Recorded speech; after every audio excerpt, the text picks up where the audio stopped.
and welcome to a scuffed laptop edition of Arcana Drive. My name is Arcana, but I won't be a driver this evening because I don't have my license. So, VTuber drama, huh? Look, if you're here, you've probably at least heard of some. I'm not going to go into any specifics, I've got no eggs and no baskets, so if you're expecting a deep dive into the craziest VTuber drama, the longest Google Docs, or the best clapbacks, you won't find them here. Sorry to disappoint. I'm entirely uninterested in discussing any of this stuff. Quite literally, none of it is my business. With that aside though, I want to discuss VTuber drama as a whole, and why I think it's so popular. Number 1. Drama as a whole is popular. We as a species love gossip and scandal. The only problem is, most of the time, it's personal and affects us.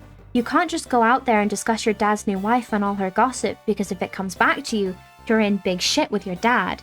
As such, online drama is popular because there's someone to shit talk and gossip about without having any personal stakes. It's the same reason why people enjoy movies. People kind of enjoy having someone or something to just feel negatively about.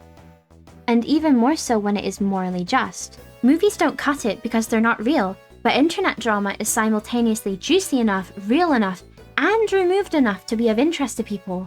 Conflict is part of being a person. It comes as no surprise we often gravitate towards it in any form it takes. Number 2. In addition, internet drama is interactive in a way movies aren't. Regardless of what you do, the ending of the film was set in stone before you saw it. It ultimately doesn't matter how you feel about what happened. You have no control over what happens in a movie. The conflict is not something you can tangibly engage with. Whereas, on the internet, people do have the means to change things. People can fake evidence, or retweet callouts, or add their own opinions in just the right place. Internet drama can get developments to it. It's like an ongoing news story. Week 1 covers the initial rumblings, someone is exposed to something, everyone jumps on and goes on about that original person and how bad they are. Week 2 comes around and it turns out actually the original person who posted that was actually conspiring in their Discord about it and the members have leaked the info. And then there's an interesting tete-a-tete to keep up with. I think that's the right pronunciation, but don't correct me. From there, it devolves into theories and arguments. You not only get to control parts of the conflict, you kind of are the conflict without putting yourself in harm's way, generally speaking. It is kind of fun to argue with no stakes. I'd know. I took philosophy in school for the fun of the fight. Number 3. When it comes to internet drama, there is no end. It quiets down, but there is no end. Even when the evidence comes out, there's always a potential for it to be faked, out of context, doctored, etc. And that means the argument can keep going. Even when the majority moves on and forms an opinion, those with true free time, unemployed, can continue to argue in the comments. Number 4. The people online do have a say. When a movie star gets caught doing God knows what, even if we the people decide they ought to be shot, kind of meaningless. They'll still get hired for new movies and projects, whereas on the internet, there's a level of action. People can block and unsubscribe en masse. Sure, it doesn't often lead to much, but it is still something that can be done. That sense of action can make someone feel good, feel important, feel like they're contributing to something. It's kind of like less necessary slacktivism.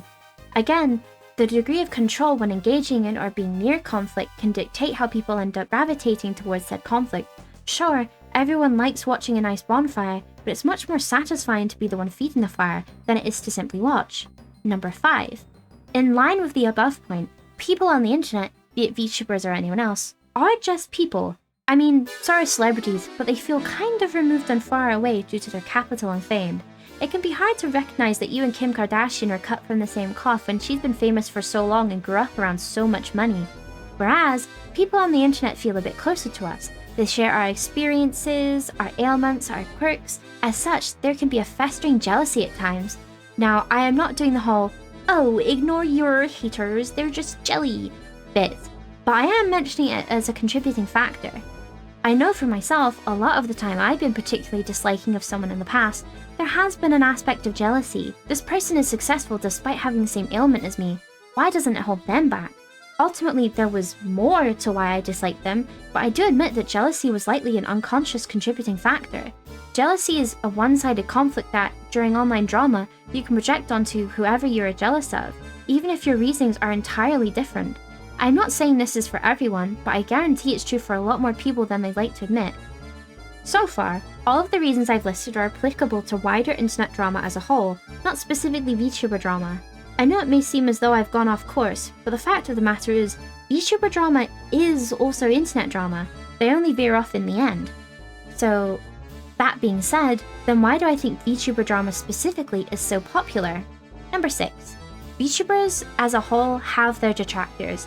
People think it's weird and cringe and a hobby for ugly losers.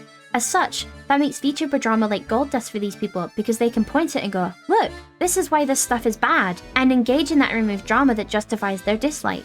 It's that meme when the random e-celeb you dislike for them just being dumb and annoying and unfunny finally is outed for a legitimate reason to dislike them. In essence, like with jealousy, as soon as a general feeling of dislike or annoyance with people is given form, i.e. when you have a justification to feel something even though before you never did, it becomes much easier and somewhat enticing to express that distaste with others, which, side note, you can just dislike people sometimes and let them live. It's okay to find someone annoying and to just not watch them. You didn't get others to not watch them too. This means that when VTuber drama does occur, people who don't enjoy VTubing feel like they are better for being a detractor. Personally, I put this as a relatively large contributing factor to the popularity of VTuber drama. Number 7. In addition to the above factor, even within VTuber fans there are factions. There's 2 main ideals, corporate versus indie, but even those can divide into subcategories. Generally, the 4 main factions are as follows: indie VTubers, Hololive, Niji-Sanji, and smaller corporations, think FaZe Connect, Neoporte, First Stage Productions, etc. While most people like a mix of VTubers from a mix of these places, and they even frequently collab with each other, there is a very vocal minority of fans who will portray these 4 groups as mortal enemies. Generally, whenever there's an incident with one of them, this vocal minority jumps on to add extra damage. If an indie messes up, that's why they need to be properly managed by corporations. If a smaller corporation messes up, that's why you need proper stuff. Not just anyone can make a corporation. And if either Niji-Sanji or Hololive has a scandal, there's shit flung from either side. Ultimately, anyone can mess up in any way, but it's a lot easier to mess up when people are sat with Tinder waiting for a spark. Because of these factions, so to speak, whenever there is an organic issue, it gets blown up far more because of the other side. Number 8. VTubing is a multimedia project.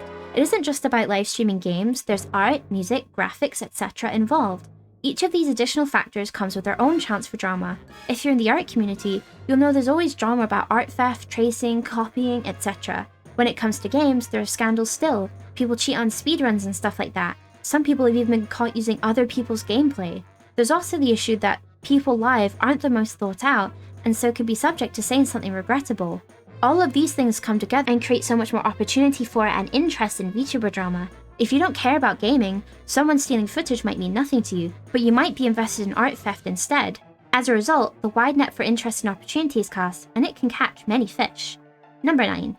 VTubing is very specifically a multinational affair. This isn't to say that other online content is strictly by the USA when watched by the USA, but what I mean to say is that there's a lot of crossover between countries. Looking at corporate VTubing, which highly influences indie spaces, a lot of them have, or did have, different divisions for different waves. There's Japanese waves, Vietnamese waves, Indonesian waves, EN waves, Korean waves, Chinese waves, etc.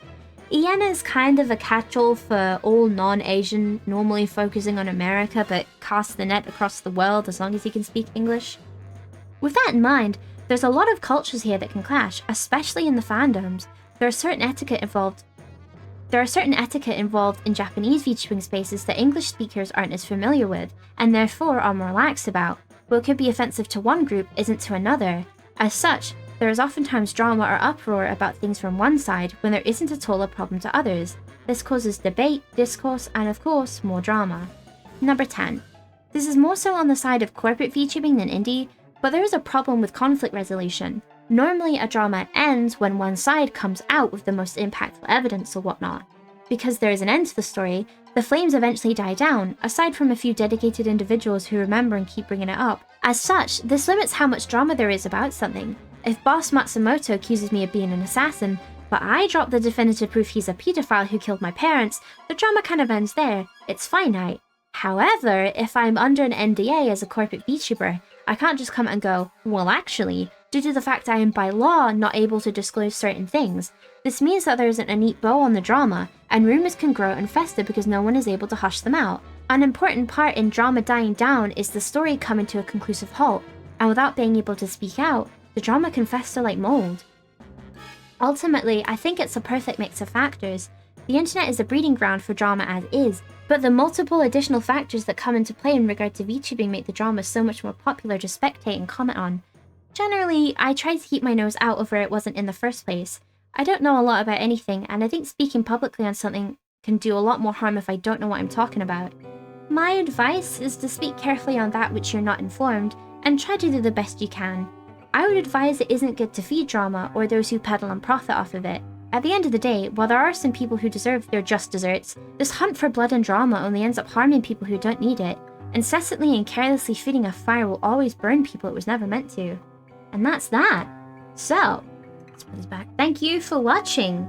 Let me know what you think. Let me know if I've missed anything. Let me know if you think I'm wrong. Let me know if you think I sound annoying, if you think I'm fat.